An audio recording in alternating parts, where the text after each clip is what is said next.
Silver moon की आंखों में हल्की चमक आई और उसने कहा, फ्री कल्टीवेटर वाकई बहुत होशियार है। ये जगह हेवनली डाओ अलायंस के ड्रिफ्टिंग क्लाउड सेक्ट की है। तुम्हें जल्दी से जाना चाहिए और मेरे मास्टर को इंतजार नहीं कराना चाहिए। ठीक है, ये लड़की भी उस सीनियर से मिलना चाहती है। मैं फ्री कल्टीवेटर को तकलीफ दूंगी कि वो मुझे रास्ता दिखाए। सफेद कपड़ों में खड़ी महिला ने जल्दी ही खुद को शांत कर लिया, ये दिखाते हुए कि वो साधारण इंसान नहीं थी। सिल्वर मून ने हल्की मुस्कान दी और बहुत शालीनता से कमरे से बाहर चली गई। उसके पीछे पीछे सफेद कपड़ों वाली कल्टीवेटर चुपचाप चल दी। थोड़ी ही देर में दोनों एक बड़े हॉल के सामने पहुंच गईं। हन ली एक पत्थर की कुर्सी पर बैठा हुआ था और कमरे के बीचों बीच बने गहरे पीले रंग के बड़े लाइट बैरियर को देख रहा था। उसके अंदर एक स्पिरिट बीस्ट कैद थी जो गुस्से में बार बार बैरियर को तोड़ने की कोशिश कर रही थी, लेकिन नाकाम हो रही थी। लियू यू ने ध्यान से उस स्पिरिट बीस्ट को देखा और पाया कि वो एक हरे रंग का बैल था जिसकी पीठ पर स्केल्स थे और उसके खुर चांदी जैसे चमक रहे थे। ये एक बहुत ही दुर्लभ आयरन राइनो था। हालांकि ये स्पिरिट बीस्ट किसी प्राचीन नस्ल का अवशेष नहीं था, लेकिन कल्टीवेशन दुनिया में ये बेहद दुर्लभ था। हाल ही में स्टेट ऑफ यूएन वू में नष्ट किया गया फू क्लैन ऐसा ही स्पिरिट बीस्ट पालता था। कहा जाता था कि उसकी ताकत मिड कोर फॉर्मेशन कल्टीवेटर के बराबर थी। क्या ये वही बीस्ट है? अगर ये बैल वही है तो फिर सामने बैठा इंसान वही होगा जिसने फू क्लैन को खत्म कर दिया था। लियू यू के दिल में हान ली की निर्दयता को देखकर डर बैठ गया। एक नेसेंट सोल कल्टीवेटर के हाथों में कैद होने से अच्छा कुछ भी नहीं हो सकता था। साथ ही वो हान ली की जवानी जैसी शक्ल देखकर हैरान भी थी। आखिरकार मर्द कल्टीवेटर शायद ही कभी अपीयरेंस हॉल्टिंग टेक्निक्स का इस्तेमाल करते थे। लेट नेसेंट सोल स्टेज तक पहुंचने वालों की शक्ल अक्सर कम से कम मध्यम उम्र जैसी लगती थी। बेशक ये मध्यम उम्र वाले कल्टीवेटर असल में बहुत ज्यादा उम्र के होते थे। बस उनकी कल्टीवेशन इतनी ऊंची होती थी कि उनकी शक्लें धीरे धीरे बूढ़ी होती थीं। इसीलिए ये कोई अनोखी बात नहीं थी कि बूढ़े लोग किसी मध्यम उम्र दिखने वाले कल्टीवेटर को मार्शल अंकल या मार्शल एंसेस्टर कहकर बुलाते थे। उसी वक्त सिल्वर मून हन ली के सामने खड़ी हुई और गंभीर लहजे में बोली, मास्टर, मैं कंट्रोलिंग स्पिरिट सेक्ट से फ्री कल्टीवेटर को लेकर आई हूँ। हन ली ने सिर हिलाया और कहा, तुम जा सकती हो। जी मास्टर। सिल्वर मून ने मुस्कुराते हुए हन ली का आदेश माना और चुपचाप वहां से चली गई। दोनों जानते थे कि सिल्वर मून अपनी इंसानी शक्ल में ज्यादा देर तक नहीं रह सकती थी। लियू यू बेचैनी से हान ली के पास गई और शालीनता से सलाम करने के बाद किनारे खड़ी हो गई। उसके हाव भाव बेहद नाजुक और आज्ञाकारी थे।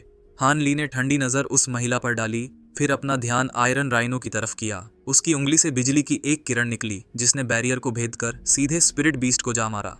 आयरन राइनो का पूरा शरीर बिजली से झंझना उठा। दर्द में चिल्लाते हुए वो जमीन पर गिर पड़ा और उसके पैर बेकाबू होकर फड़कने लगे, लेकिन वो बेबस पड़ा रह गया। इतना ताकतवर स्पिरिट बीस्ट एक ही वार में गिरा देखकर लियू यू की आज्ञाकारी शक्ल थोड़ी बदल गई, लेकिन उसने जल्द ही खुद को संभाल लिया। हान ली उसकी ये हल्की घबराहट भांप गया और साफ महसूस किया कि उसकी धड़कन पहले से तेज हो गई थी। उसी वक्त हान ली की नज़र फिर उस सफ़ेद कपड़ों वाली महिला पर गई।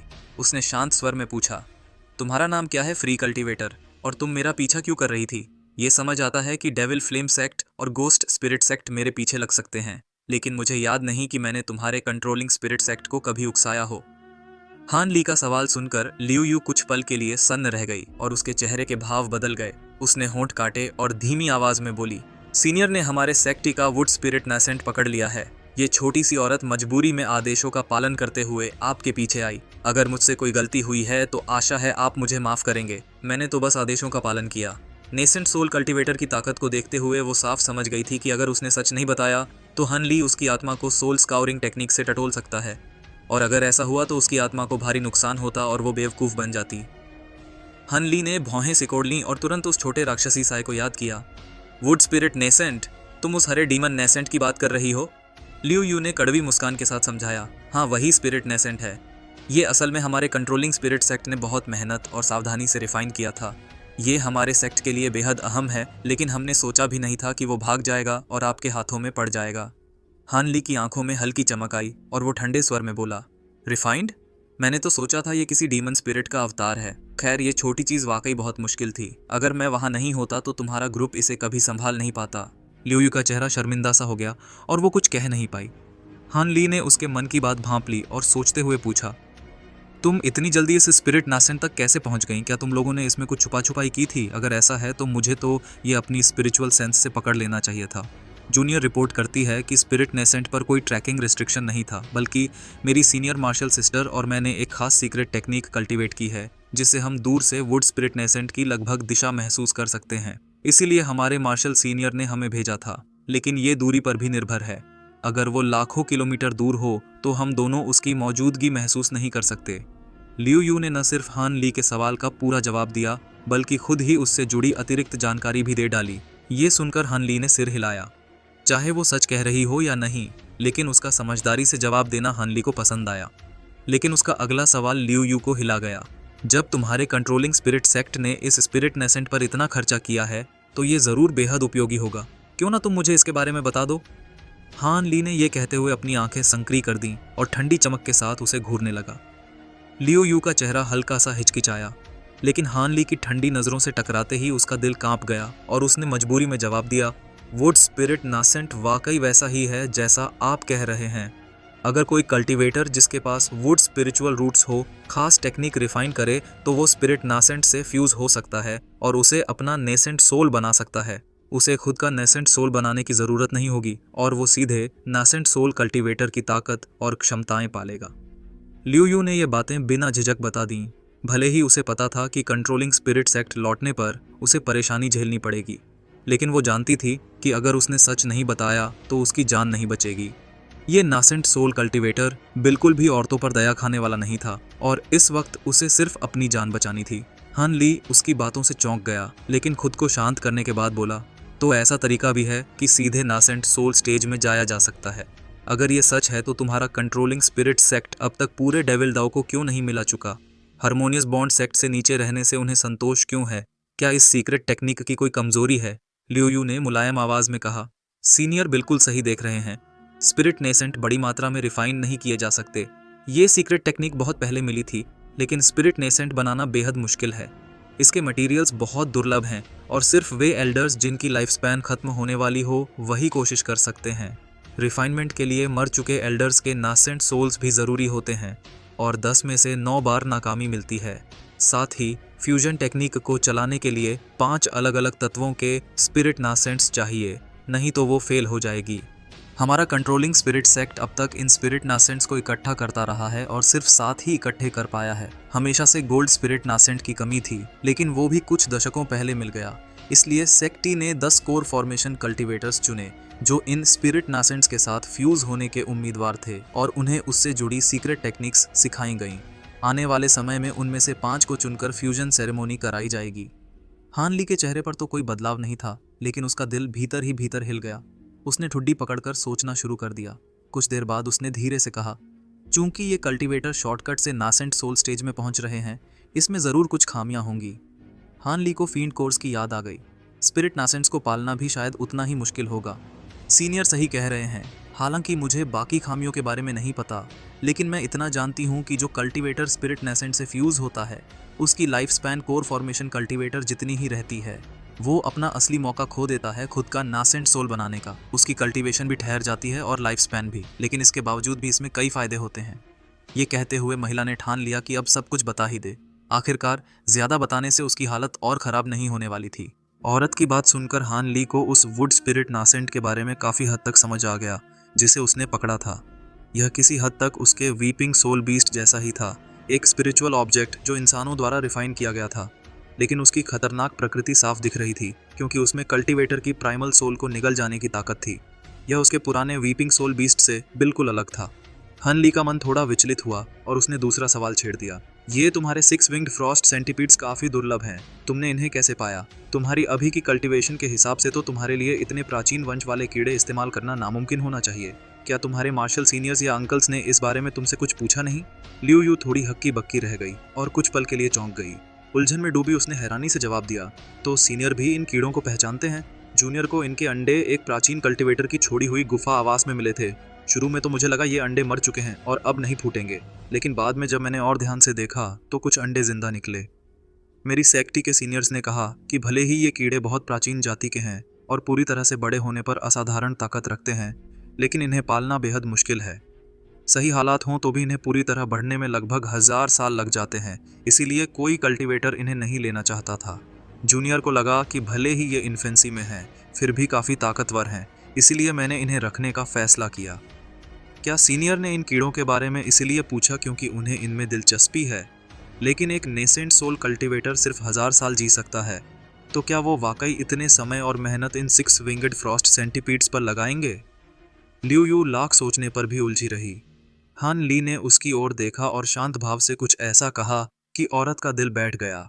मुझे तुम्हारे 6 विंग्ड फ्रॉस्ट सेंटीपीड्स में काफी दिलचस्पी है और मेरे पास एक तरीका है जिससे मैं उन्हें थोड़े ही समय में 2 ग्रेड्स ऊपर पहुंचा सकता हूं।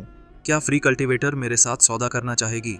लियू यू की आंखों में चमक आ गई और उसने नजरों में नशा भरते हुए कहा, अगर सीनियर मुझसे कुछ चाहते हैं तो बेहिचक कह दीजिए। हान ली ने उसकी अदा को नजरअंदाज किया और सीधे बोला, मैं तुम्हारे 6 विंग्ड फ्रॉस्ट सेंटीपीड्स को परिपक्व बनाने में मदद कर सकता हूं, लेकिन उनके द्वारा दिए गए सारे अंडे मेरे होंगे। मुझे उनकी जरूरत है। इसके अलावा मैंने सुना है कि तुम्हारे कंट्रोलिंग स्पिरिट सेक्ट की इंसेक्ट कंट्रोल टेक्निक्स काफी अनोखी हैं। क्या तुम मुझे वो सिखा सकती हो? Insect control technique? Liu you की मुस्कान जम गई। उच्च स्तर की सीक्रेट टेक्निक्स जिनसे कीड़ों और जानवरों पर नियंत्रण रखा जाता था, सेक्ट के लिए सबसे अहम होती थीं। अगर कोई इन्हें बाहरी लोगों को बताता तो इसे गद्दारी माना जाता था। भले ही उसने मन ही मन पहले ही तय कर लिया था कि हन ली की बात माननी है, लेकिन उसकी शक्ल बदल गई और उसने दिल ही दिल में कड़वाहट से गाली दी। लियू यू ने हन ली की ओर देखा और घबराहट में कहा, सीनियर को ये तो पता ही होगा कि अगर मैंने सेक्ट की टेक्निक्स बिना इजाजत के लीक कर दी तो मेरी सोल रिफाइन कर दी जाएगी। अगर मैंने ये सीक्रेट टेक्निक आपको दी तो आपको भी पता होना चाहिए कि मेरा क्या हाल होगा। हन ली ने जैसे ये बात मामूली सी हो वैसा लहजा अपनाया। मुझे बस इंसेक्ट टैग्स और टेक्निक चाहिए, उसके बाद तुम आज़ाद हो। मैं तुम्हें ज़रा भी नहीं रोकूंगा, जहाँ चाहो जा सकती हो। दुनिया बहुत बड़ी है, क्या तुम अपने बल पर खड़ी नहीं हो सकती? उसकी बात सुनकर लियू यू का चेहरा डगमगाया। काफ़ी देर सोचने के बाद उसने कड़वी मुस्कान दी और परेशान लहजे में बोली, सीनियर इस बात को हल्के में कह रहे हैं, लेकिन मैं अपनी हालत अच्छे से जानती हूँ। अगर मैं वेग्रेंट कल्टीवेटर बनी तो नासेंट सोल स्टेज तक पहुँचने का कोई चांस नहीं रहेगा, और ऊपर से मैं सीनियर की असली पहचान और पृष्ठभूमि भी जान चुकी हूँ। सीनियर मुझे इतनी आसानी से कैसे जाने देंगे? मुझे डर है कि जैसे ही मैं बाहर निकलूंगी मेरी मौत हो जाएगी। हान ली उसके शब्दों से ज़रा भी प्रभावित नहीं हुआ और बोला, इसका क्या मतलब? क्या तुम मुझे झूठा कसम खाने वाला बता रही हो या फिर मुझे ब्लैकमेल करने की कोशिश कर रही हो? लियू यू ने जल्दी से सिर हिलाया। ब्लैकमेल? मैं ऐसी जुर्रत नहीं करूंगी। मैं तो बस अपनी सुरक्षा का कोई तरीका ढूंढ रही हूँ। तो तुम किस तरह से अपनी सुरक्षा चाहती हो? लियू यू ने सिर झुकाकर धीरे से कहा, अगर सीनियर को बुरा न लगे तो ये छोटी औरत आपकी डिसाइपल बनना चाहती है। क्या सीनियर मुझे स्वीकार करेंगे? तुम मेरी डिसाइपल बनना चाहती हो? हान ली सचमुच हैरान रह गया। हाँ, सीनियर की कल्टीवेशन इतनी ऊंची है कि मैं खुशी खुशी आपकी डिसाइपल बनना चाहूँगी। आपकी डिसाइपल बनकर मुझे आपका संरक्षण मिलेगा और तब मुझे कंट्रोलिंग स्पिरिट सेक्ट की टेक्निक्स आपको देने में कोई परेशानी नहीं होगी। वरना अगर सीनियर मुझे नहीं मारेंगे तो कंट्रोलिंग स्पिरिट सेक्ट जिंदगी भर मेरा पीछा करेगा। सफ़ेद कपड़े पहनी औरत के चेहरे पर डर की हल्की झलक आ गई। हान ली ने भौहें चढ़ाई और सोच में पड़ गया। वह कुर्सी के किनारे पर उंगलियां थपथपाने लगा। ठुड्डी सहलाते हुए उसने बेपरवाही से कहा, जैसा तुम कह रही हो, तुमने कंट्रोलिंग स्पिरिट सेक्ट में कोई मास्टर नहीं लिया है, लेकिन अगर तुम मेरी डिसाइपल बनी तो अपने क्लैन का सामना कैसे करोगी? तुम्हें तो पता ही है कि हेवनली डाओ अलायंस और डेविल डाओ एक दूसरे के दुश्मन हैं। लियू यू ने शांत स्वर में जवाब दिया। फाउंडेशन एस्टैब्लिशमेंट से लेकर कोर फॉर्मेशन तक जूनियर ने हर कदम पर सिर्फ किस्मत के भरोसे कामयाबी पाई है, कभी कोई मास्टर नहीं लिया। और जहाँ तक मेरे क्लैन की बात है, मैं उसकी आखिरी सदस्य हूँ। कल्टीवेटर्स वैसे भी बहुत कम पैदा होते हैं, बाकी सब पहले ही मर चुके हैं, सिर्फ मैं ही बची हूँ। हान ली के होंठों पर रहस्यमयी मुस्कान आई। अगर तुम सिर्फ सुरक्षा के लिए मेरी डिसाइपल बनना चाहती हो तो ये नामुमकिन नहीं है, लेकिन पहले ही साफ कर दूं, मैं तुम्हारे ऊपर सोल रिस्ट्रिक्शन लगाऊंगा और तुम्हारी कल्टीवेशन में मैं कोई दखल नहीं दूंगा। सीधे शब्दों में कहूं तो तुम सिर्फ मेरी नाम की डिसाइपल रहोगी। तुम ड्रिफ्टिंग क्लाउड सेक्ट में जाओगी और खुद कल्टीवेट करोगी। क्या तुम्हें ये मंजूर है? लियू यू ने बिना सोचे जवाब दिया, सोल रिस्ट्रिक्शन लगाना बिल्कुल स्वाभाविक है। आखिर मैं कंट्रोलिंग स्पिरिट सेक्ट की कल्टीवेटर रह चुकी हूँ। सीनियर बस मुझे खतरे से बचा लें तो मुझे कोई शिकायत नहीं होगी। जहाँ तक कल्टीवेशन गाइडेंस की बात है, उसका तो मैंने कभी सपना भी नहीं देखा। मैं तो बस किसी तरह जिंदा बची हूँ। उसकी हालत हान ली की पिछली कठिनाइयों जैसी ही लग रही थी। उसके सीधे सपाट जवाब पर हान ली की आंखों में हल्की अजीब सी चमक आई। वह कुछ पल चुप रहा, फिर सिर हिलाकर बोला, ठीक है, जब तुम इन शर्तों पर राजी हो तो मैं भी अपना वादा निभाऊंगा। कल मैं तुम्हें ड्रिफ्टिंग क्लाउड माउंटेन्स के 2 एल्डर्स के पास ले जाऊंगा और तुम्हें एक नए नाम से सेक्ट में दाखिल कराऊंगा। सीनियर की इस कृपा के लिए बहुत बहुत धन्यवाद। लियू यू को राहत मिली कि अब उसकी जान सुरक्षित है। उसने झुककर हान ली को सलाम किया। हान ली ने हाथ हिलाकर कहा, अब तुम मेडिटेशन रूम में जाओ और आराम करो। बाद में मैं तुम्हारे ऊपर सोल रिस्ट्रिक्शन लगाऊंगा और तुम्हारी मैजिक पावर की रिस्ट्रिक्शन भी हटा दूंगा। लियू यू ने एक बार फिर धन्यवाद कहा और सम्मानपूर्वक हॉल से चली गई। तभी हॉल की दीवार से पीली रोशनी चमकी और सिल्वर मून अपने इंसानी रूप में प्रकट हुई। हान ली ने उसकी ओर देखा और सपाट स्वर में पूछा, तुम अभी तक अपने असली रूप में क्यों नहीं लौटी? सिल्वर मून ने हल्की मुस्कान दी, मास्टर, मैंने अपने फॉक्स बॉडी की कल्टीवेशन में काफ़ी तरक्की कर ली है। इसी वजह से मैं अब ज़्यादा समय तक इस रूप में रह सकती हूँ। लेकिन मास्टर, क्या आप सच में उस लड़की को डिसाइपल बनाने वाले हैं? मुझे याद है कि मास्टर को डिसाइपल बनाने का विचार कभी पसंद नहीं था, क्योंकि उसमें बहुत झंझटें आती और आपकी कल्टीवेशन में दिक्कत हो सकती थी। क्या 6 विंग्ड फ्रॉस्ट सेंटीपीड्स आपके लिए इतने अहम हैं? अगर सिर्फ सीक्रेट इंसेक्ट कंट्रोल टेक्निक चाहिए तो आप तो ड्रीम टियर टेक्निक से भी उसे निकाल सकते हैं। वह थोड़ी उलझन में थी। हान ली कुर्सी पर टिक गया और आलस से बोला, तुम गलत नहीं हो। सच में मैं 6 विंग्ड फ्रॉस्ट सेंटीपीड्स को बहुत अहमियत देता हूँ। मेरी मौजूदा रफ्तार से सेलेस्टियल आइस फ्लेम्स रिफाइन करने में एक एक छोटे टुकड़े में बहुत लंबा समय लग रहा है। मुझे लगता है पूरा रिफाइन करने में काफ़ी वक्त लगेगा। सिल्वर मून थोड़ी रुकी और पूछी, मास्टर, कितना वक्त? हान ली ने सीधे कहा, सच कहूँ तो सारे फ्लेम्स रिफाइन करने में कम से कम 200 साल लगेंगे, क्योंकि हर छोटे टुकड़े के बीच 1 साल का अंतर रखना ज़रूरी है। ये बहुत लंबा समय है और यही वजह है कि 6 विंग्ड फ्रॉस्ट सेंटीपीड्स ज़रूरी हैं। उनकी आइसी छी से फ्लेम्स रिफाइन करने का समय काफ़ी घट जाएगा और जब उन्हें सेलेस्टियल आइस फ्लेम्स पर इस्तेमाल किया जाएगा तो उसका एक अद्भुत असर होगा। हन ली ने हाथ उठाए और दोनों उंगलियों से इशारा किया। सिल्वर मून ने हैरानी से देखा कि उसकी उंगलियों से सफ़ेद और नीली रोशनी झिलमिलाई। एक बर्फ जैसी सफ़ेद फ्रॉस्ट और चमकती नीली आइसी फ्लेम उभर आईं।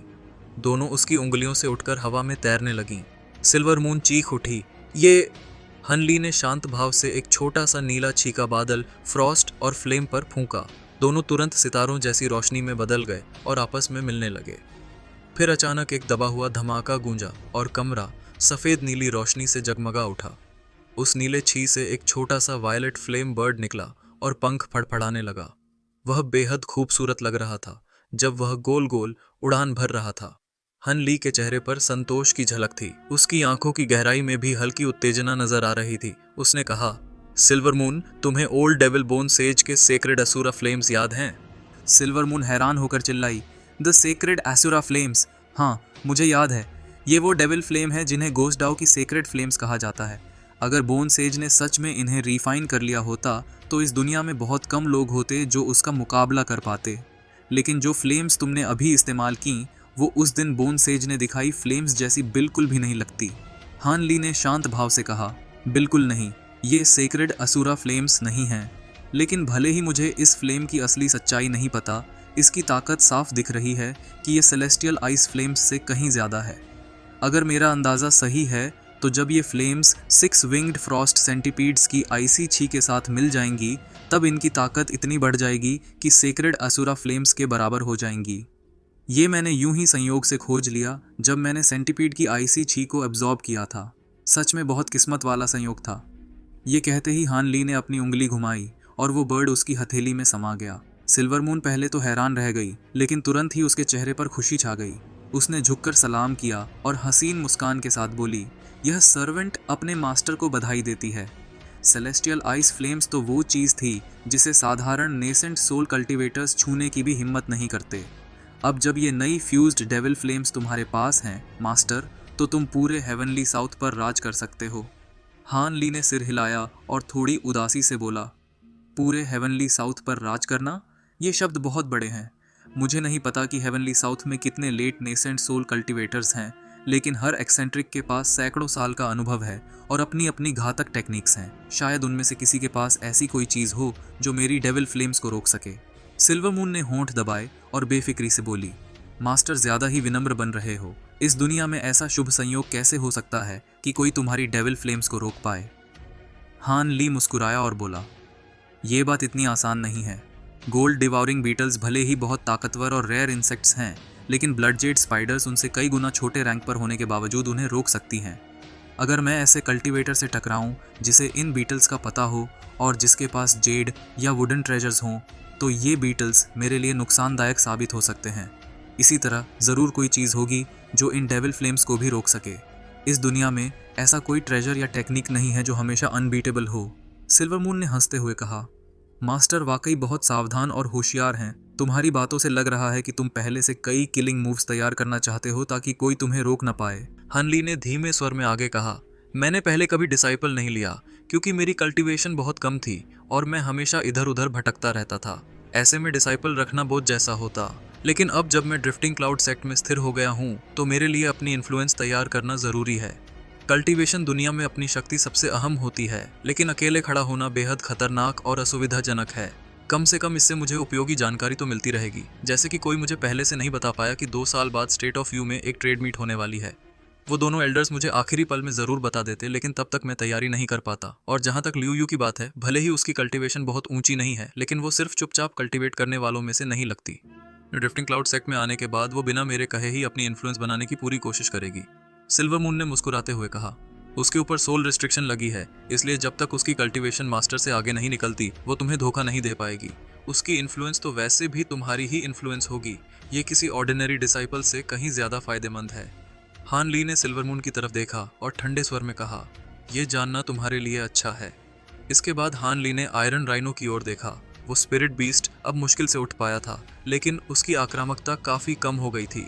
अब उसकी आंखों में हान ली के लिए हल्का सा डर दिख रहा था।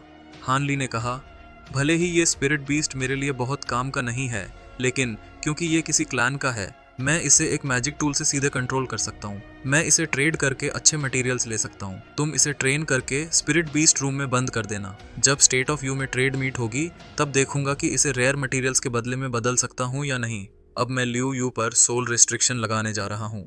हान ली ने अपने स्टोरेज पाउच से एक काला कमांड टैलिस्मैन निकाला और सिल्वर मून को दे दिया। सिल्वर मून ने उसे दोनों हाथों से लिया और आदरपूर्वक बोली, जैसा आप आदेश दें मास्टर। हान ली खड़ा हुआ और बिना कुछ कहे कमरे से बाहर निकल गया। सिल्वर मून ने हाथ में कमांड टैलिस्मैन को घुमाया और हान ली की बातों को सोचने लगी। कुछ पल बाद उसने कमांड मेडालियन को लाइट बैरियर की तरफ उठाकर मुस्कुराई। तभी एक पीली रोशनी निकली, फिर अचानक हॉल में दर्द भरी चीखें गूंज उठीं। हन ली ने लियू यू पर सोल रिस्ट्रिक्शन लगाने के बाद उसे सिल्वर हेड बूढ़े आदमी के पास ले गया। उसने सच पूरी तरह से नहीं बताया, बस इतना कहा कि उसका उससे थोड़ा बहुत रिश्ता है और वो उसे कंट्रोलिंग स्पिरिट सेक्ट से स्टेट ऑफ शी ले आया है ताकि उसे डिसाइपल बनाकर ध्यान रख सके। बूढ़ा आदमी पहले तो चौंका, लेकिन फिर हंस पड़ा और बोला, मुझे हैरानी हो रही थी कि जूनियर मार्शल ब्रदर हान डेविल दाव के इलाके में क्यों गया था। तो ये बात थी मार्शल नीस लियू की। बहुत अच्छा, हमारी सेक्ट को हमेशा एक और कोर फॉर्मेशन कल्टीवेटर की ज़रूरत रहती है, और वो भी एक महिला की। सिल्वर हेड बूढ़े आदमी ने लियू यू को बिना किसी परेशानी के ड्रिफ्टिंग क्लाउड सेक्ट में शामिल कर लिया। हन ली इससे बहुत संतुष्ट हुआ और थोड़ी देर उससे बात करके महिला को लेकर चला गया। अब लियू यू ने अपना नाम बदलकर लियू में रख लिया और हान ली की डिसाइपल बन गई। भले ही हान ली ने कहा कि वो उसे खुद गाइड नहीं करेगा, लेकिन डिसाइपल लेने के बाद उसने कंजूसी नहीं दिखाई। उसने लियू मे को 2 मैजिक ट्रेजर्स और डीमन कोर रिफाइंड पिल्स की कई बोतलें दे दी। अगर लियू मे को हान ली का डिसाइपल बनने में पहले कोई झिझक थी, तो अब इतने उदार उपहारों के बाद वो बेहद खुश होकर उसे सम्मान देने लगी। पहली बार उसे लगा कि कंट्रोलिंग स्पिरिट सेक्ट छोड़कर हान ली का डिसाइपल बनना इतना बुरा फैसला नहीं था। सौभाग्य से ये महिला काफी समझदार भी थी। उसने तुरंत एक जेड स्लिप सौंप दिया जिसमें वो सारी इंसेक्ट कंट्रोलिंग टेक्निक्स दर्ज थीं जिन्हें वो जानती थी। उसने अपने 6 विंग्ड फ्रॉस्ट सेंटीपीड्स भी हान ली को दे दिए। हान ली ने सब कुछ शांत भाव से स्वीकार किया और डिसाइपल एक्सेप्टेंस सेरेमनी पूरी की। हान ली की केव रेजिडेंस छोड़ने के बाद लियू मे ने ड्रिफ्टिंग क्लाउड सेक्ट की व्हाइट फिनिक्स माउंटेन पर अपनी केव रेजिडेंस बनाई और हाई ग्रेड कल्टीवेटर्स की सूची में शामिल हो गई। ये साफ नहीं था कि सिल्वर हेड बूढ़ा आदमी हान ली का मान रख रहा था या नहीं, लेकिन लियू मे को व्हाइट फेनिक्स माउंटेन की डेप्यूटी माउंटेन लॉर्ड नियुक्त कर दिया गया ताकि माउंटेन लॉर्ड सॉन्ग को एक सहायक मिल सके। जब हान ली ने यह सुना तो बस मुस्कुरा दिया। सेंटीपीड्स हासिल करने के बाद हान ली ने उन्हें रेनबो स्कर्ट ग्रास खिलाकर बड़ा किया। क्योंकि ये घास गोल्ड डिवाउरिंग बीटल्स पर असर करती थी, तो ये 6 विंग्ड फ्रॉस्ट सेंटीपीड्स पर भी असर करेगी। साथ ही वो सिक्लूडेड रूम में गया और इंसेक्ट कंट्रोल टेक्निक्स और चिन रूइन की छोड़ी हुई प्रोफाउंड नेसेंट फॉर्मेशन आर्ट्स को पढ़ने लगा। हान ली फर्श पर आंखें बंद किए बैठे थे और उसके शरीर के चारों ओर एज्योर लाइट घूम रही थी, जैसे वो कोई टेक्निक कल्टीवेट कर रहा हो। काफी देर बाद उसने आंखें खोलीं और उसकी नजरें चमक उठीं। उसने अपनी कमर पर लटके स्टोरेज पाउच को पकड़ लिया और इशारा करते हुए बोला, एग्जीक्यूट। अचानक हजारों गोल्ड डिवाउरिंग बीटल्स उस पाउच से निकल आए। वो 3 मीटर चौड़े काले बादल की तरह ऊपर घूमने लगे। हान ली तुरंत खड़ा हो गया और पैरों से एक पैटर्न बनाते हुए मंत्र बोलने लगा। उसने हाथ उठाकर एज़्योर लाइट की धुंध छोड़ी जो बीटल क्लाउड को ढक गई। गोल्ड डिवाउरिंग बीटल्स अचानक शांत हो गए और कसकर इधर उधर हवर करने लगे, लेकिन कोई भी बीटल एक दूसरे से टकराया नहीं। ये नज़ारा बेहद अजीब था। हन ली की आंखों में चमक आई। उसने ध्यान से उस बीटल क्लाउड को देखा और फिर एक हाथ से इनकैंटेशन जेस्चर बनाकर दूसरे हाथ को बीटल्स की तरफ बढ़ाया और ऊंची आवाज में मंत्र बोला।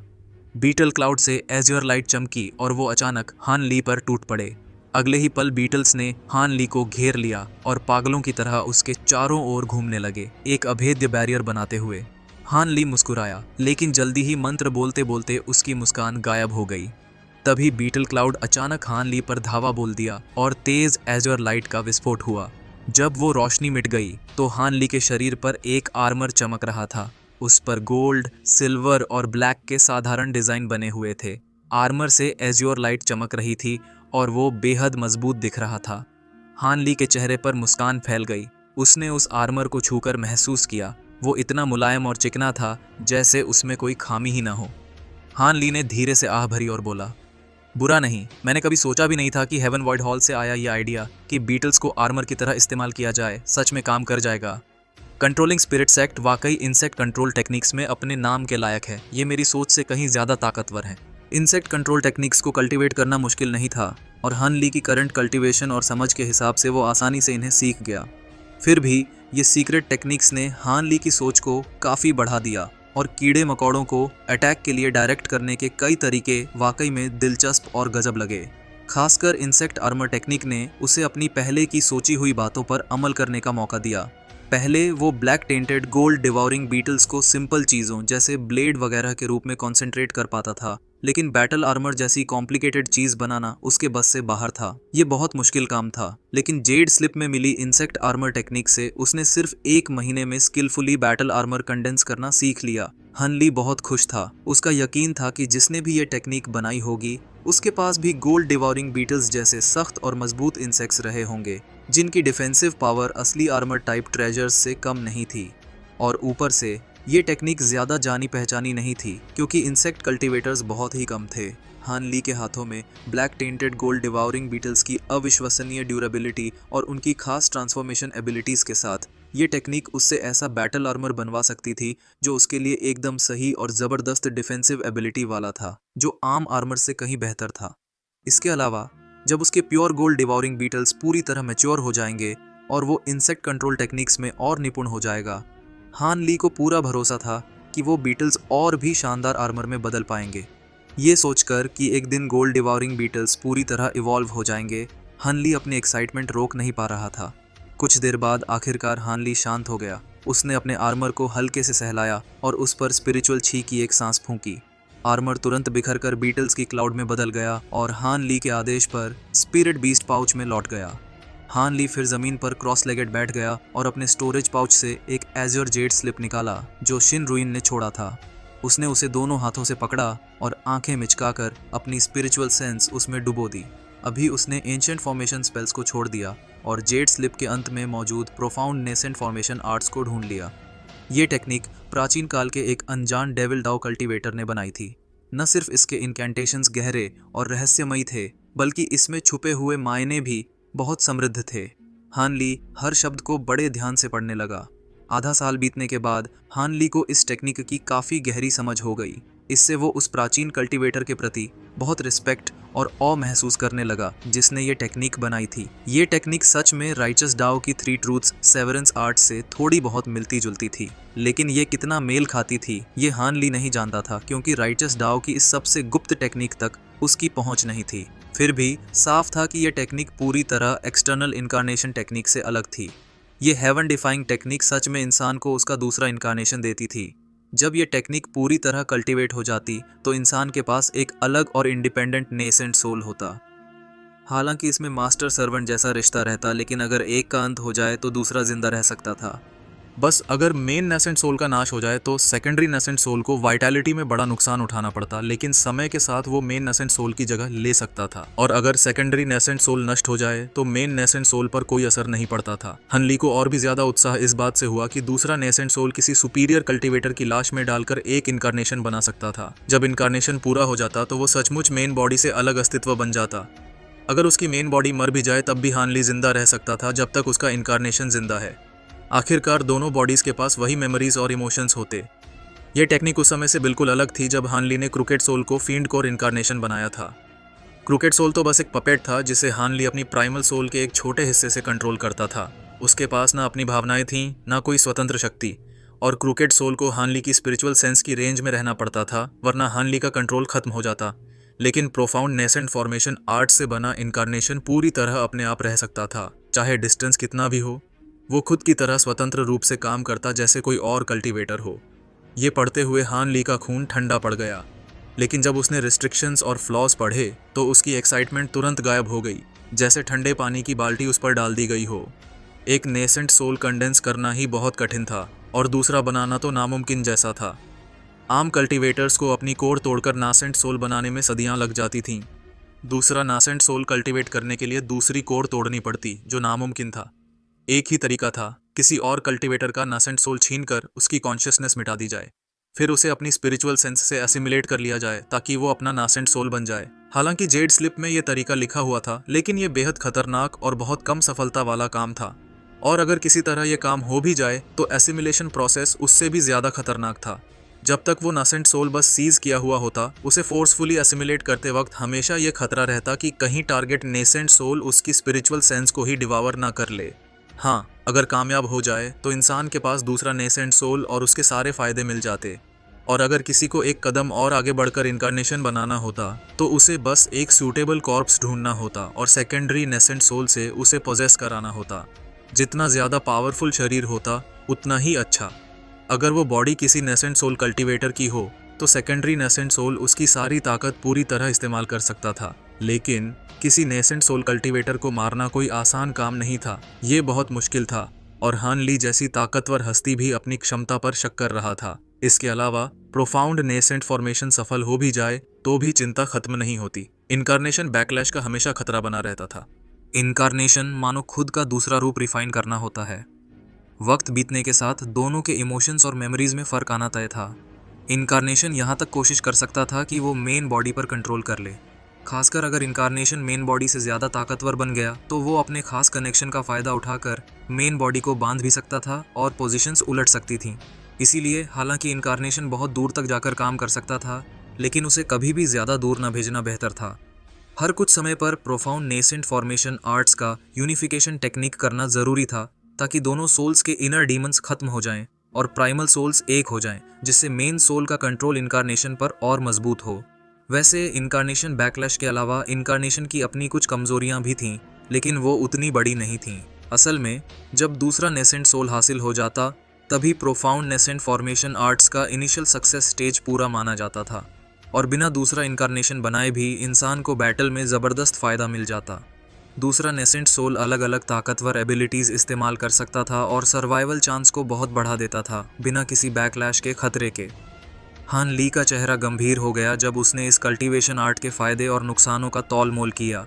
हालांकि इसे कल्टीवेट करना बहुत मुश्किल था, लेकिन इसकी ताकत भी उसी अनुपात में गजब की थी जिसे छोड़ना आसान नहीं था। अगर वो इसे पूरी तरह कल्टीवेट कर ले तो उसके पास एक अतिरिक्त जीवन होगा। ये सोच ही बहुत आकर्षक थी। और जहाँ तक किसी और कल्टीवेटर का नेसेंट सोल हासिल करने की बात थी, हान ली को अचानक वो वुड स्पिरिट नेसेंट याद आया जिसे उसने पहले कैद कर रखा था।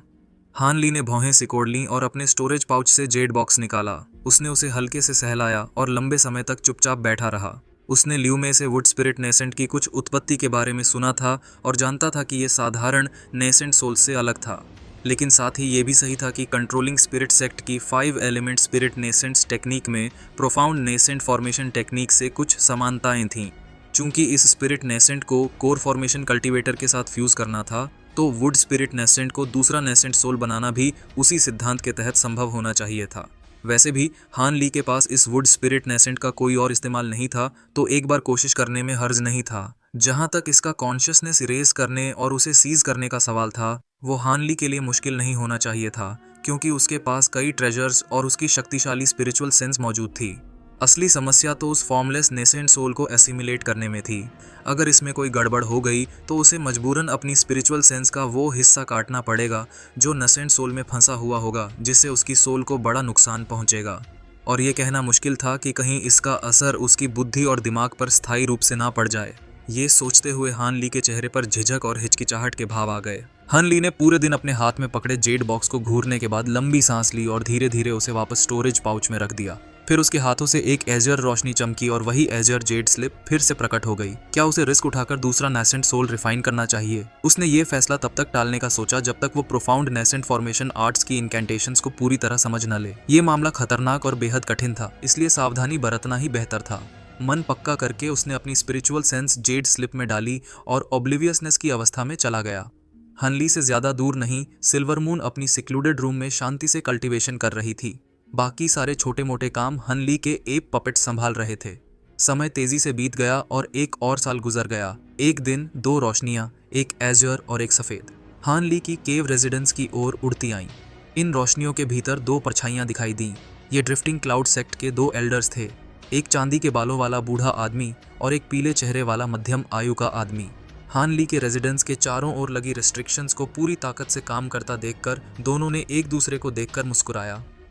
लू नाम का मध्यम आयु वाला आदमी अपनी उंगली से फ्लिक करता है और पहले से तैयार किया हुआ लेटर टैलिस्मन रेस्ट्रिक्शंस में भेज देता है। वो लाल रोशनी की लकीर बनाता हुआ भीतर गायब हो जाता है। फिर वह मुस्कुराकर सिल्वर हेड बूढ़े आदमी से कहता है, लगता है कि जूनियर मार्शल ब्रदर हान जब से वापस आया है तब से अपने केव रेजिडेंस में मेहनत से कल्टीवेशन कर रहा है। चेंग नाम का सिल्वर हेड बूढ़ा आदमी अजीब से भाव लेकर बोला, ये तो उम्मीद ही थी। और कैसे जूनियर मार्शल ब्रदर हान सिर्फ 200 सालों में नेसेंट सोल बना पाया। अफसोस की बात है कि मेरी लाइफ स्पैन अब खत्म होने को है। मैं इमॉर्टल कल्टीवेशन के रास्ते पर आगे बढ़ने में असमर्थ हूँ और ये बात तुम भी जानते हो। मध्यम आयु वाला आदमी जल्दी से बोला, सीनियर मार्शल ब्रदर चेंग मजाक कर रहे हैं, आपके पास अभी कम से कम 200 साल और हैं। सिल्वर हेड बूढ़े ने सिर हिलाते हुए शांति से कहा, है जूनियर मार्शल ब्रदर लू, मैं अपनी हालत खुद अच्छी तरह जानता हूँ। शायद अगर पिछली लड़ाई में मुझे चोट न लगी होती तो मैं आराम से और 200 साल जी सकता था, लेकिन भले ही मैंने पूरी तरह से रिकवरी कर ली हो, उस लड़ाई ने मेरी वाइटैलिटी को बुरी तरह नुकसान पहुंचाया। ये मेडिटेशन से ठीक होने वाली चीज नहीं है। सीनियर मार्शल ब्रदर, मध्यम आयु वाले आदमी का चेहरा बदल गया और वो कुछ कहना चाहता था, लेकिन बूढ़े ने हाथ हिलाकर उसे रोक दिया। बूढ़ा धीरे से बोला, चाहे मैं अब कोई और लड़ाई न भी लड़ूं, मैं ज़्यादा से ज़्यादा और 60 साल जीऊंगा, इसमें कोई शक नहीं। मुझे दिलासा देने की ज़रूरत नहीं, वरना मैंने इतनी मेहनत से जूनियर मार्शल ब्रदर हान को ड्रिफ्टिंग क्लाउड सेक्ट में क्यों शामिल किया? मैंने तो यहाँ तक किया कि उसे दोस्त बनाने की पूरी कोशिश की। आमतौर पर अगर हम किसी को इतने जल्दी सेक्ट में शामिल करना चाहते तो पहले उसकी बैकग्राउंड की गहरी जाँच करते, लेकिन किस्मत से हमारा जल्दी लिया गया फैसला सही साबित हुआ। भले ही उसकी कहानी थोड़ी उलझी हुई है, लेकिन उसमें ड्रिफ्टिंग क्लाउड सेक्ट के खिलाफ कोई छिपा हुआ इरादा नहीं है। मध्यम आयु वाला आदमी चौंक गया। सीनियर मार्शल ब्रदर ने डिसाइपल्स भेजे थे जूनियर मार्शल ब्रदर हान की बैकग्राउंड जांचने के लिए? हाँ बिल्कुल, जूनियर मार्शल ब्रदर हान की बैकग्राउंड थोड़ी धुंधली थी, लेकिन उसके नाम और शक्ल के सहारे मैंने डिसाइपल्स को यूएस स्टेट भेजा और पता लगवाया, और हमें हान ली का मोटा मोटी अतीत मिल गया। शायद तुम यकीन न करो, लेकिन 100 साल से ज़्यादा पहले हमारा junior marshal brother yellow maple valley का एक फाउंडेशन एस्टैब्लिशमेंट कल्टीवेटर था। उस समय उसने थोड़ी बहुत ख्याति भी पाई थी। सुना है कि डेविल दाओ के साथ युद्ध में उसने अकेले ही कई समान स्तर के कल्टीवेटर्स को मार डाला था। लेकिन बाद में जब येलो मेपल वैली हार गया तो वो ट्रेचरस गोस्ट लिंगू किसी वजह से हान ली को छोड़ गया। उसके बाद हान ली का कोई पता नहीं चला। शायद वो छुपकर कल्टीवेशन करता रहा और हाल ही में लेट कोर फॉर्मेशन स्टेज तक पहुंचा। फिर वो ड्रिफ्टिंग क्लाउड सेक्ट आया और नेसेंट सोल बना। लगता है कि इस गायब समय में उसे कुछ बड़े फॉर्चुइटस एनकाउंटर्स मिले। मध्यम आयु वाला आदमी ठंडी हंसी के साथ बोला, उसे उस समय छोड़ देना वाकई हास्यास्पद था। इतनी दुर्लभ कल्टीवेशन प्रतिभा वाले डिसाइपल को फेंक देना। थोड़े ही समय में वो फाउंडेशन एस्टैब्लिशमेंट से नेसेंट सोल तक पहुंच गया। अगर वो बूढ़ा भूत लिंगू ये सब जान ले तो पागल हो जाएगा। वैसे भी येलो मेपल वैली अभी 9 नेशंस यूनियन में अच्छा नहीं कर रहा। उस पर अकेले निर्भर रहना मुश्किल है। अगर मुझे सही याद है तो सीनियर मार्शल ब्रदर चेंग, आपने और लिंगू ने एक ही समय नासेंट सोल स्टेज में प्रवेश किया था। उसकी लाइफ स्पैन का अंत भी अब नज़दीक होना चाहिए। हाँ सही है, ओल्ड गोस्ट लिंगू मुझसे थोड़ा ही बड़ा है, लेकिन लाइफ स्पैन बढ़ाने में वो मुझसे ज़्यादा निपुण है। वैसे भी येलो मेपल वैली को उसकी मौत के बाद भी कोई बड़ी समस्या नहीं होगी। वो अपने एलाइड नेसेंट सोल कल्टीवेटर्स की ख्याति पर भरोसा कर सकते हैं। मैंने भी ड्रिफ्टिंग क्लाउड सेक्ट के बारे में सोचा था कि मेरी मौत के बाद जूनियर मार्शल ब्रदर अकेले सेक्ट संभाल नहीं पाएगा। अगर ड्रीम क्लाउड माउंटेन्स की सेक्रेड स्पिरिट वेन्स न होती तो जूनियर मार्शल ब्रदर के लिए सेक्ट को बचाए रखना मुश्किल होता। लेकिन फिर भी अगर हमारा सेक्ट थोड़ा भी कमजोर दिखे तो बहुत लोग लालच भरी नजरों से देखेंगे। पहले तो मैंने ये सोचा था कि मेरी मौत के बाद जूनियर मार्शल ब्रदर को ड्रीम क्लाउड माउंटेन्स छोड़ने की सलाह दूं ताकि सेक्ट किसी मुसीबत में न फंसे।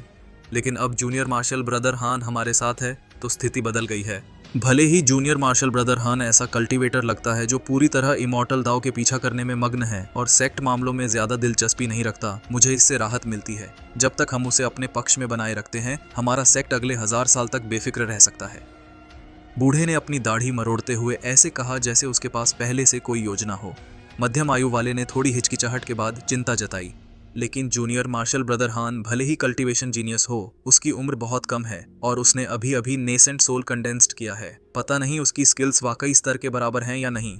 सिल्वर हेयर्ड बूढ़ा गंभीर चेहरा बनाकर बोला, हाँ मुझे भी यही चिंता है। आखिरकार कई कल्टीवेटर्स होते हैं जो दाव की साधना में पूरी तरह डूब जाते हैं और शक्तिशाली एबिलिटीज पर ज्यादा ध्यान नहीं देते। इसका नतीजा ये होता है कि उनकी कल्टीवेशन तो गहरी होती है लेकिन वे अपने से कम स्तर के कल्टीवेटर्स को भी नहीं हरा पाते। हालांकि मुझे नहीं लगता कि जूनियर मार्शल ब्रदर हान ऐसा है, लेकिन इसे परख लेना ही बेहतर होगा। इसलिए मैं सेक्ट की रक्षा के लिए यहीं रुकूंगा और तुम उसके साथ ट्रेड मीट में जाओगे। सीनियर मार्शल ब्रदर का मतलब है कि मध्यम आयु वाले को अचानक कुछ समझ आ गया। बूढ़े ने हल्की मुस्कान दी और कुछ और कहने ही वाला था कि तभी उसके सामने की धुंध अचानक हट गई। बूढ़ा तुरंत चुप हो गया और मध्यम आयु वाला भी चुपचाप उसके साथ हो गया। दोनों बिना झिझक उस खुले रास्ते से होकर फॉग में गायब हो गए। हेवनली साउथ का सबसे बड़ा ट्रेड मीट 9 नेशंस यूनियन के दक्षिणी देश स्टेट ऑफ यू में आयोजित हुआ। इस देश के गहरे पहाड़ों में सोरिंग हेवन सिटी थी जो 9 नेशंस यूनियन की राजधानी थी। महाद्वीप के हर कोने से कल्टीवेटर्स यहाँ उमड़ आए, चाहे औरत हो या आदमी, बूढ़ा हो या जवान। इस शहर में रहने वाले सभी लोग कल्टीवेटर्स थे। इस शहर में मिड नेसेंट सोल स्टेज या उससे ऊपर के 7 कल्टीवेटर्स स्टेशन्ड थे। इसीलिए अगर कोई यहाँ उपद्रव करने की हिम्मत करता तो उसकी तुरंत मौत तय थी। नतीजा ये था कि किसी भी एफिलिएशन का कल्टीवेटर यहाँ बेवकूफ़ी करने की हिम्मत नहीं करता।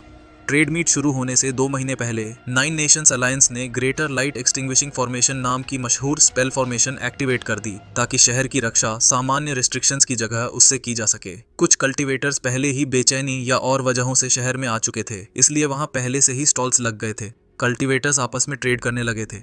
हालांकि ट्रेड मीट के असली दिनों में असंख्य ट्रेजर्स इकट्ठे होंगे, लेकिन वो साधारण कल्टीवेटर्स की पहुंच से बाहर की चीजें होंगी। इसलिए वे पहले से ही अपने लिए कुछ उपयुक्त मटेरियल्स ढूंढना पसंद करते हैं। शांत और ठंडी सोरिंग हेवन सिटी अचानक रौनक से भर गई, मानो किसी आम मॉर्टल शहर का बाजार हो। लेकिन यहाँ सड़कों पर चलने वाले लोग हाई रैंक कल्टीवेटर्स थे और जो करेंसी चल रही थी वो स्पिरिट स्टोन्स थे। इस शहर में केवल एक ही ऑक्शन हाउस था जो 9 नेशंस यूनियन के नियंत्रण में था। वहाँ भी दुर्लभ ट्रेजर्स की अप्रेजल और नीलामी शुरू हो गई थी, जिससे शहर और भी चहल पहल वाला हो गया। जब ट्रेड मीट शुरू होने में केवल आधा महीना बचा था तो हजारों किलोमीटर दूर आसमान में 3 रोशनियां धीरे धीरे उड़ रही थीं। जब वो रोशनियां पास आईं तो पता चला कि वो 2 पुरुष और एक स्त्री थे। स्त्री एक ठंडी और खूबसूरत शख्सियत थी जो एक साधारण से दिखने वाले युवक के साथ घनिष्ठ भाव से उड़ रही थी।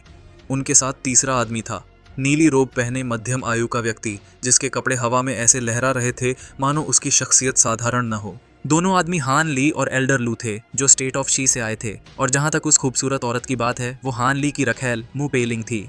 सफ़ेद बालों वाला बूढ़ा शख्स ड्रिफ्टिंग क्लाउड सेक्ट की देखरेख के लिए पीछे रह गया था ताकि उनकी गैर मौजूदगी में कोई छुपकर परेशानी न खड़ी कर दे।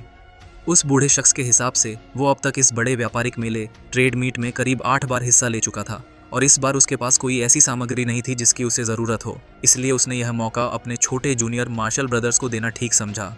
जहाँ तक म्यूपेलिंग की बात है, वो कल्टीवेशन में एक बॉटल नेक पर पहुँच चुकी थी और सिक्लूडेड कल्टीवेशन से बाहर निकलने पर उसकी मुलाकात हान ली से हुई। जब उसे पता चला कि हान ली हेवनली साउथ के सबसे बड़े ट्रेड मीट पर जा रहा है तो उसका मन डोल गया और उसने साथ चलने की इच्छा जताई ताकि वो अपनी आंखें खोल सके।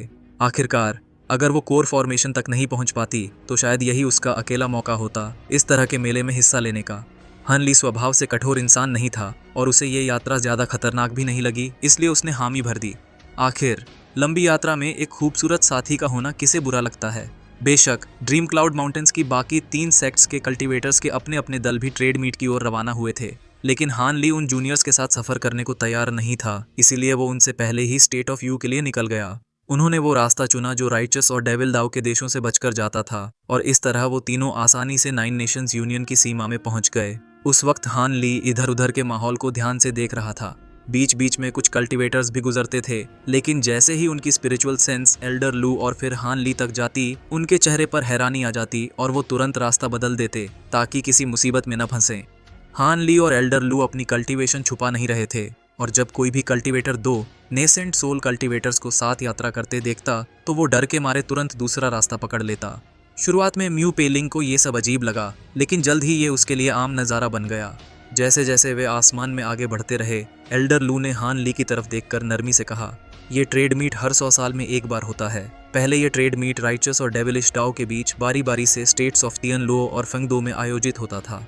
उस वक्त हेवनली डाओ अलायंस अस्तित्व में नहीं था और नाइन नेशंस यूनियन को पूरी तरह मुलन स्पेल वॉरियर्स ने दबा रखा था। ऐसे में ये शानदार और मुनाफेदार सभा दोनों गुटों ने अकेले अपने लिए रखी हुई थी। लेकिन जब राइचस और डेविलिश डाओ फैल गए तो किसी को चैन नहीं था कि दूसरा गुट इसे अकेले आयोजित करे। इसी वजह से पिछला trade meet nine nations union में बिना किसी विरोध के हुआ था। दोनों गुटों के लिए ये बड़ा घाटा था और इसने उन्हें बहुत दुखी किया। हान ली ने हल्की उत्सुकता के साथ कहा, सीनियर मार्शल ब्रदर लू, ये तो नाइन नेशंस यूनियन के लिए काफ़ी सुविधाजनक रहा, लेकिन मैंने सोरिंग हेवन सिटी के बारे में कई दिलचस्प बातें सुनी हैं। कहते हैं कि वो हेवनली साउथ का अकेला ऐसा शहर है जहां सिर्फ कल्टीवेटर्स रहते हैं। सुना है जब मूलन स्पेल वॉरियर्स की सेनाएं स्टेट ऑफ यू में घुस आई थीं, तब यही सोरिंग हेवन सिटी वो जगह थी जहां नए बने नाइन नेशंस यूनियन के कल्टीवेटर्स ने ग्रेटर लाइट एक्सटिंग्विशिंग फॉर्मेशन की मदद से उनकी सेनाओं को हराया था। कहते हैं वो लड़ाई बेहद हताशाजनक थी और कई नेसेंट सोल कल्टीवेटर्स मारे गए थे। हे, आराम करो जूनियर मार्शल ब्रदर हान, ये सोरिंग हेवन सिटी तुम्हें ज़रूर पसंद आएगा। एल्डर लू हल्का हंसते हुए बोला और फिर प्रोबिंग अंदाज में बोला, लेकिन मुझे लगता है कि तुम्हारे सेक्लूजन से निकलने के बाद तुम में कुछ बदला है और वो तुम्हारी कल्टीवेशन की बढ़त नहीं है। ऐसा लगता है जूनियर मार्शल ब्रदर ने कोई सीक्रेट टेक्निक कल्टीवेट की है। मुझे तो और कोई वजह नहीं दिखती इस अजीब एहसास की। हान ली ने हल्की मुस्कान के साथ जवाब दिया, सच है, मैंने कुछ टेक्निक्स ज़रूर कल्टीवेट की हैं, लेकिन उन्हें पूरी तरह सीखने में अभी बहुत वक्त लगेगा। वैसे मैंने डिसाइपल्स से सुना है कि सीनियर मार्शल ब्रदर लू की 1000 वेव आर्ट्स एक मशहूर टॉप ग्रेड कल्टीवेशन आर्ट है। ये जूनियर ब्रदर चाहता है कि जल्द ही उसे भी इसे देखने का मौका मिले। एल्डर लू ने सिर हिलाया और हल्की मुस्कान के साथ बोला, जूनियर मार्शल ब्रदर को डिसाइपल्स की बकवास पर ध्यान नहीं देना चाहिए। मेरी 1000 वेव्स आर्ट बस एक आम वाटर एट्रीब्यूट कल्टीवेशन टेक्निक है। हाँ, कोर फॉर्मेशन कल्टीवेटर्स के खिलाफ इसका इस्तेमाल आसान है, लेकिन बराबर स्तर के कल्टीवेटर्स के सामने इसका ज़्यादा फायदा नहीं हुआ। हाँ, इस टेक्निक की खासियत ये है कि इसमें 2 डिवाइन एबिलिटीज़ हैं जो सर्वाइवल में काम आती हैं। हारने पर भी मैं अपनी जान बचा सकता हूँ। हान ली ने उसकी बातों को ज़्यादातर सच माना। उसे याद आया कि पिछली बार जब राइचस और डेविल डाओ के खिलाफ लड़ाई हुई थी तो एल्डर लू बिना किसी नुकसान के ड्रीम क्लाउड माउंटेन्स लौट आया था, बल्कि उससे थोड़ी ऊंची कल्टीवेशन वाले सिल्वर हेड बूढ़े शख्स को बुरी तरह चोट लगी थी और मुश्किल से जान बची थी। लगता है एल्डर लू की सर्वाइवल एबिलिटी वाकई गजब की थी। हान ली के मन में कुछ और कहने का ख्याल आया ही था कि अचानक उसका चेहरा बदल गया और उसने एक तरफ देखना शुरू कर दिया। हान ली के पास खड़ी म्यू पेलिंग ने हैरानी से पूछा, सर उधर क्या हो रहा है? हान ली की रखैल बनने के बाद उसका ठंडा चेहरा अब चमकती आंखों और मोहक अदाओं से भर गया था। हान ली ने कुछ पल भौहें सिकोड़कर फिर शांत स्वर में कहा, वो लगता है कल्टीवेटर्स का एक दल है जिसमें एक नासेंट सोल कल्टीवेटर भी है जो हमारी ओर आ रहा है और उसने हमें देख लिया है। जब एल्डर लू ने हान ली की नज़र का पीछा किया तो उसके चेहरे पर हैरानी छा गई और वो मन ही मन हान ली की ओर तारीफ करने लगा। ये सच में मुझे उम्मीद नहीं थी कि जूनियर मार्शल ब्रदर की स्पिरिचुअल सेंस इतनी तेज़ है। तुमने तो मुझे एक पल पहले ही महसूस कर लिया। मुझे नहीं लगा था कि जूनियर मार्शल ब्रदर इतना सतर्क होगा कि सोरिंग हेवन सिटी के पास आकर भी स्पिरिचुअल सेंस फैला रहा होगा। हान ली बस हल्की मुस्कान के साथ चुप रहा। असल में उसकी स्पिरिचुअल सेंस इतनी ताकतवर थी कि उसे ज़रा भी मेहनत नहीं करनी पड़ी, लेकिन दूर से आ रहा वो नेसेंट सोल कल्टीवेटर भी काफ़ी मजबूत स्पिरिचुअल सेंस वाला लग रहा था। हान ली और एल्डर लू दोनों को यह जानने की उत्सुकता हुई कि आखिर कौन आ रहा है, इसलिए उन्होंने अपनी रफ्तार धीमी कर दी। थोड़ी देर बाद दूर से ड्रम की आवाज़ सुनाई दी और आसमान पर सुनहरी रोशनी चमकी। सुनहरी कवच पहने कल्टीवेटर्स जो हेवनली वॉरियर्स जैसे लग रहे थे, एक बेहद भव्य और जगमगाते कैरेज को घेरे हुए थे। उसके आगे सफ़ेद क्रेन्स उड़ रहे थे और उनके पीछे पैलेस मेड्स कॉल्ड्रन्स उठाए हुए थीं। नज़ारा ऐसा लग रहा था जैसे कोई राजा शानो शौकत के साथ यात्रा कर रहा हो। एमयू पेलिंग हैरत से देखते ही दंग रह गई और उसका मुंह खुला का खुला रह गया। हान ली भी इस नज़ारे को देखकर चौंका, लेकिन जल्द ही उसने खुद को शांत कर लिया। उसे पता था कि कल्टीवेटर्स अक्सर अजीब और अद्भुत तरीकों से खुद को पेश करते हैं, खासकर nascent soul cultivators. Cultivation arts या और किसी वजह से उनका स्वभाव तर्क से परे और अजीब हो जाता है, इसलिए उसे थोड़ी ही देर में ये सब आम लगा। लेकिन एल्डर लू ने जैसे ही ये देखा, उसका खून ठंडा पड़ गया और उसने सख्त लहजे में फुसफुसाया, ड्यूक नान लॉन्ग, ये बूढ़ा सनकी भी ट्रेड मीट में हिस्सा ले रहा है। जूनियर मार्शल ब्रदर हान, कुछ भी बेवकूफ़ी में मत बोलना। इसकी ताकत बहुत बड़ी है और स्वभाव बेहद अजीब। मैं पहले मिल चुका हूँ, मुझे इसे संभालने दो। ये कहते ही एल्डर लू ने हान ली को रुकने का इशारा किया। उसका चेहरा गंभीर था और वो पूरे सम्मान के साथ उस दल का इंतजार करने लगा। हान ली ने एल्डर लू को इतना घबराया देखकर खुद भी चुपचाप उसकी बात मान ली। म्यू पेलिंग ने भी समझदारी दिखाई और चुप रही। थोड़ी ही देर में वो सुनहरी कवच वाले कल्टीवेटर्स और कैरेज पास आ गए। करीब से देखकर हान ली का दिल हल्का कांप उठा। वो हाल्बर्ड लिए सैनिक कल्टीवेटर्स दिखने में तो बेहद शान और ताकतवर लग रहे थे, लेकिन उनकी कल्टीवेशन बस फाउंडेशन एस्टैब्लिशमेंट स्टेज पर थी। असली वजह जिससे हान ली का दिल दहल उठा, वो कैरेज को खींचने वाले 2 स्पिरिट बीस्ट्स थे। उनमें से एक के शरीर पर एज्योर रंग की स्केल आर्मर थी और उसके सिर पर एक अजीब सा सींग था। वो असल में एक मिथिकल किलिन था। दूसरा बीस्ट आग से बनी पंखों और लंबे सुनहरे पंखों वाला था। वो सचमुच एक फायर फीनिक्स था। जैसे ही हान ली को इन स्पिरिट बीस्ट्स की ताकत का अंदाज़ा हुआ, कैरेज और करीब आ गया। कैरेज पहुंचने से पहले ही एल्डर लू ने उसकी ओर झुककर साफ आवाज़ में कहा, क्या वो मार्किस नानलोंग हैं? मैं ड्रिफ्टिंग क्लाउड सेक्ट का लू लुओ हूँ। 300 साल पहले मैंने अपने मास्टर मंक मू ली के साथ आपका दीदार किया था। ये सच में मेरा सौभाग्य है कि फिर से आपसे मिल रहा हूँ। हालांकि एल्डर लू की आवाज़ तटस्थ थी, लेकिन हान ली साफ सुन सकता था कि उसमें हल्का डर छिपा हुआ है। साथ ही एल्डर लू ने खुद को जूनियर कहकर संबोधित किया।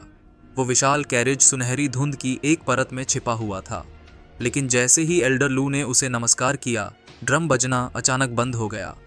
वो पूरा दल हान ली और उसके साथियों से करीब 100 मीटर दूर रुक गया और माहौल में खामोशी छा गई। हान ली की आंखें थोड़ी सिकुड़ी, लेकिन जल्द ही उसने अपने चेहरे को सामान्य बना लिया। फिर कैरेज के अंदर से एक आलसी आवाज आई, ओह, तो तुम मू ली का पढ़ाकू स्कॉलरली डिसाइपल हो। उस वक्त तुम बस कोर फॉर्मेशन कल्टीवेटर थे। मैंने नहीं सोचा था कि सिर्फ 300 साल में तुम भी नेसेंट सोल स्टेज तक पहुंच जाओगे। मैंने सुना है तुम्हारा मास्टर ध्यान में बैठकर गुजर गया। ये सच में अफसोस की बात है, लेकिन जो फ्री कल्टीवेटर तुम्हारे साथ खड़ा है वो तो मुझे बिल्कुल अनजान लग रहा है। अरे दोस्तों, माफ करना यार, पिछला पार्ट थोड़ा टेंशन में देर से आ गया, लेकिन आप सबके प्यार और सपोर्ट से अब सब सेट है। अगली बार आपको इंतजार नहीं करवाऊंगा, पक्का वादा।